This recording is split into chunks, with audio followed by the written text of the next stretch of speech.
Greetings, everyone. Welcome to another edition of Spinistry Chat. I am your race host, Kevin Lee. Today, we're going over the survey results from a survey we sent out earlier this week, specifically around North Texas cross country bicycle racing. Something we've been working with and on for quite a number of years now, and we want to take things to that next level and do what the racers are wanting. And we need to kind of pick y'all's brains to get that information. So, this overview of the survey and the results and on what we're going to follow up those results with, it's kind of broken into three key segments.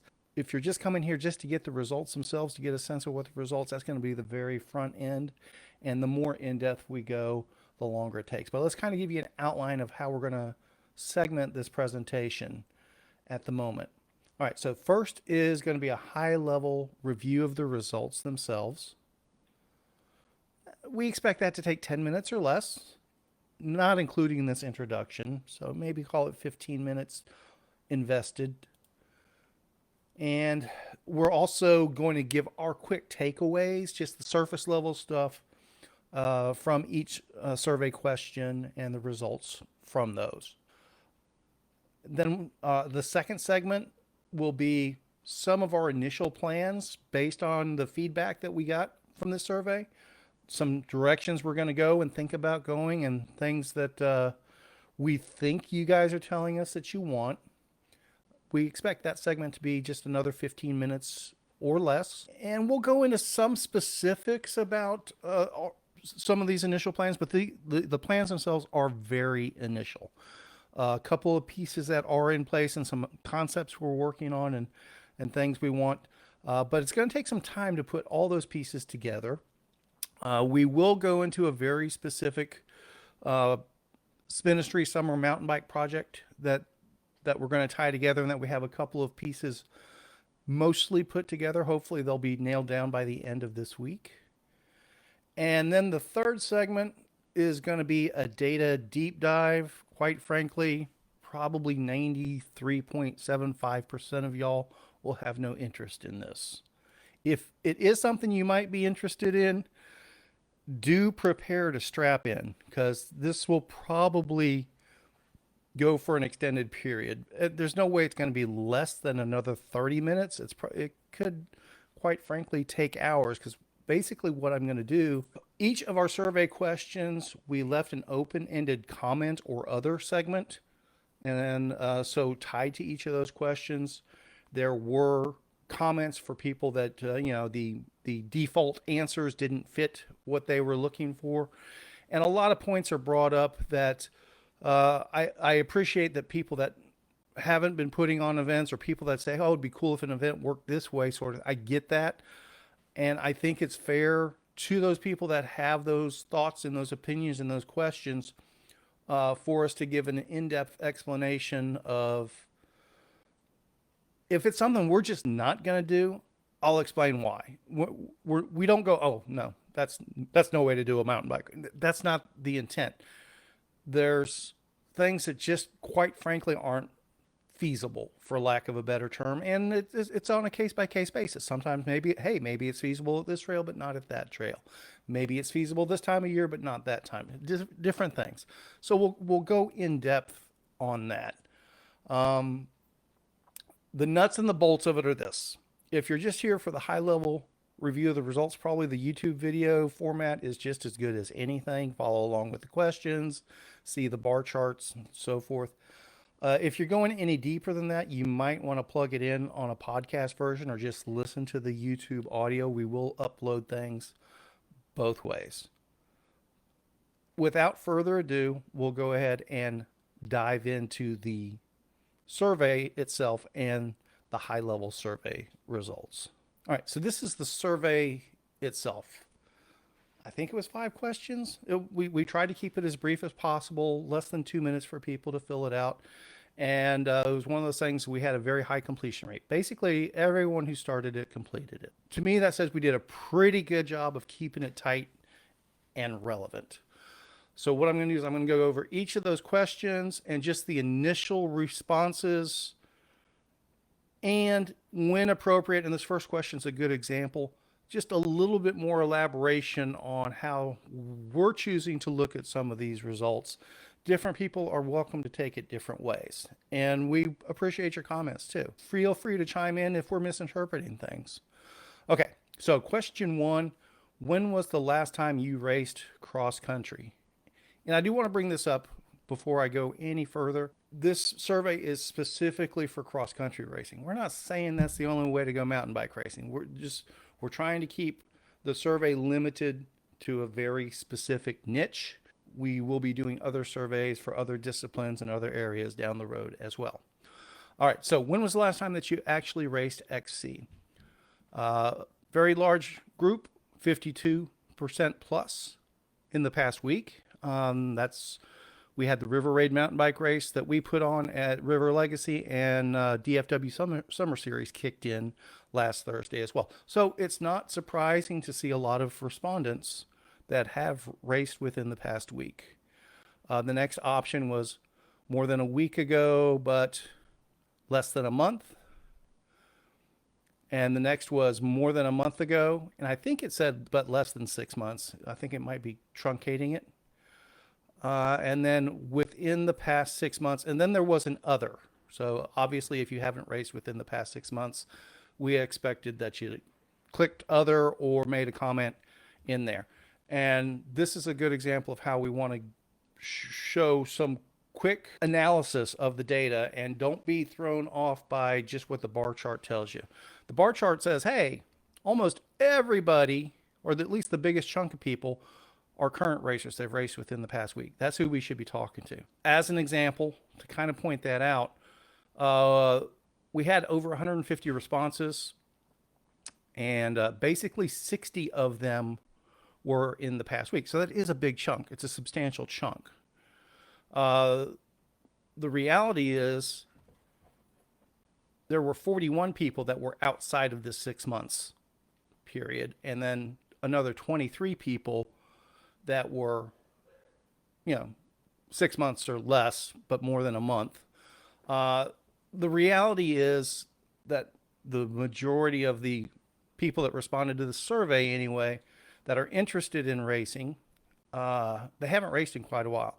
And when we go into the data dive, we'll go into the specific comments.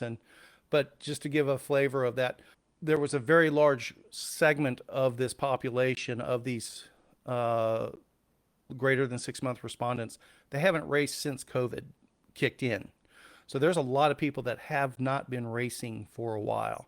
Again, that said, there are a lot of people that are current racers. Fantastic. Let's see what we can do to help the full broad audience. What is the most important factor for choosing a race to attend? This was some interesting feedback. I don't know that surprising's the right word, but the extent of it was a little bit more than we expected. The trail being raced was the leading response, close to home, not too far behind. That's not surprising. To me, the point that was a little bit more surprising were how, for lack of a better term, insignificant's not the right word, but how minor the other factors were. The racers in the field. Personally, I thought that was something that was going to be, for a chunk of the audience, something that was fairly important for choosing a race. Are you racing people that you're familiar with, or know that you're comfortable racing with, or whatever, or their capabilities versus yours?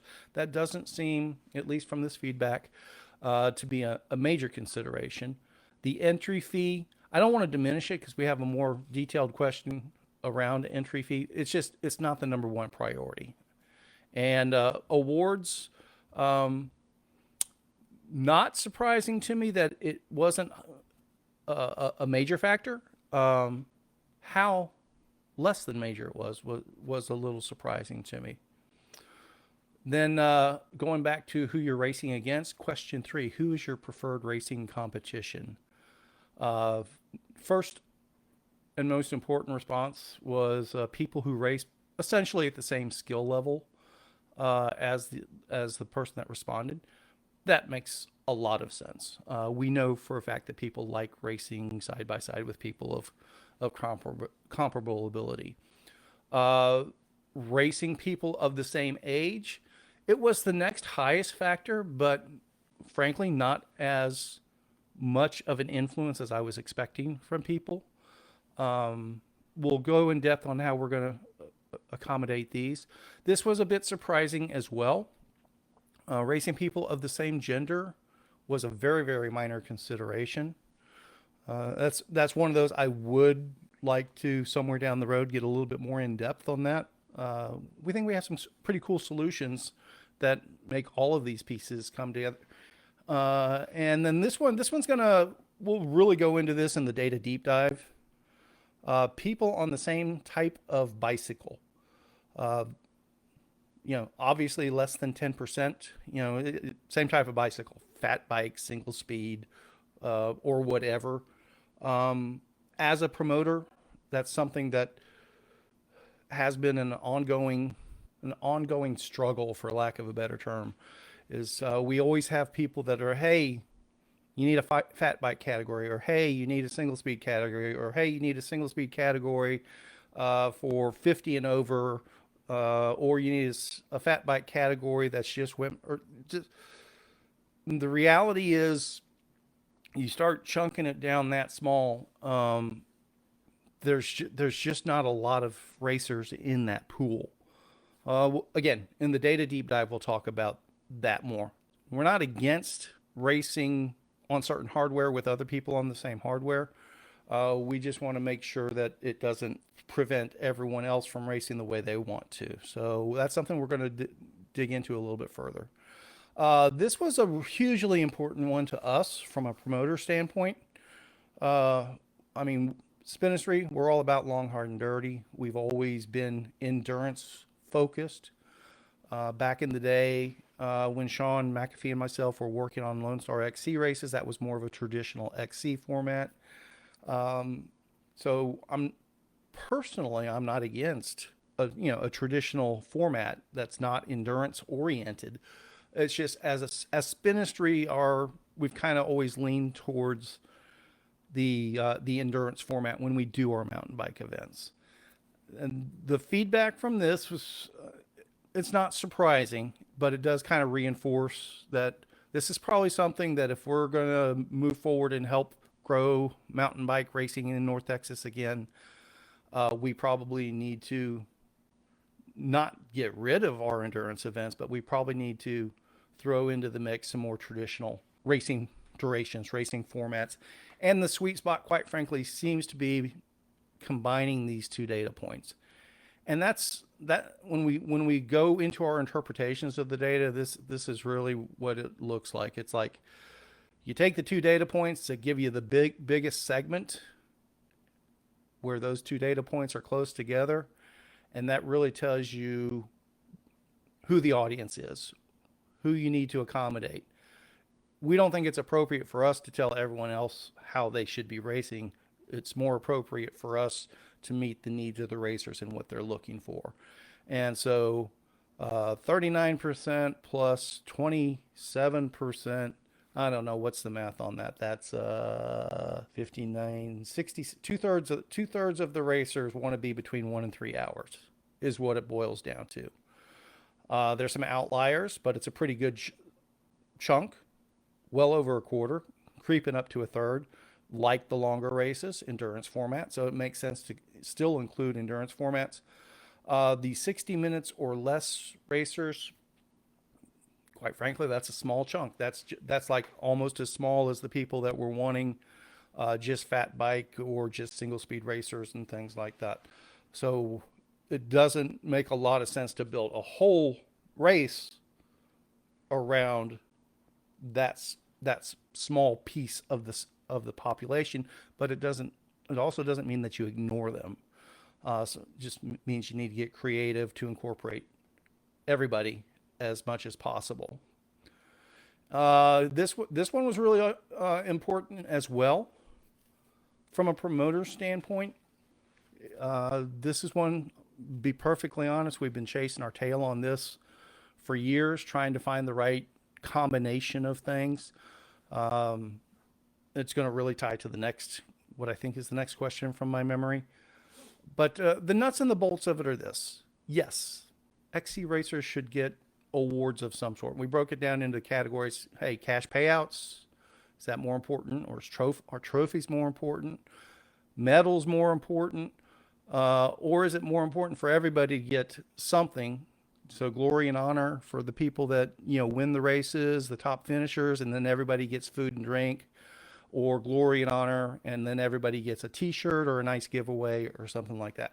So this was kind of the feedback we got. To be perfectly honest with you, it doesn't solve our quandary on this, but it does actually reinforce what our basic philosophy on it has been over the years.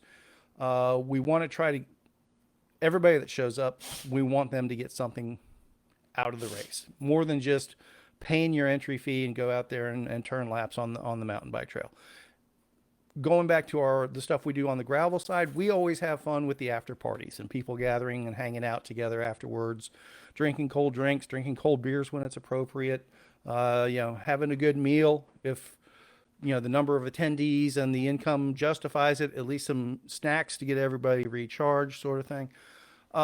So at least that basic social scene, building on that after the event is done, it seems like the audience reinforces that. But we do recognize that top performers do deserve recognition for their efforts. So that's something we're going to really concentrate on going forward. This is probably the big question.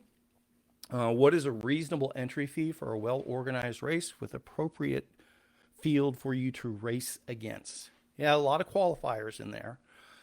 And the reality is the data came back pretty close to what we were expecting. Again, back to you combine the two biggest chunks that are adjacent to each other, and it looks like the sweet spot for pricing, depending on the details of the event and how things are put together, $35 to $50. Not really surprising there.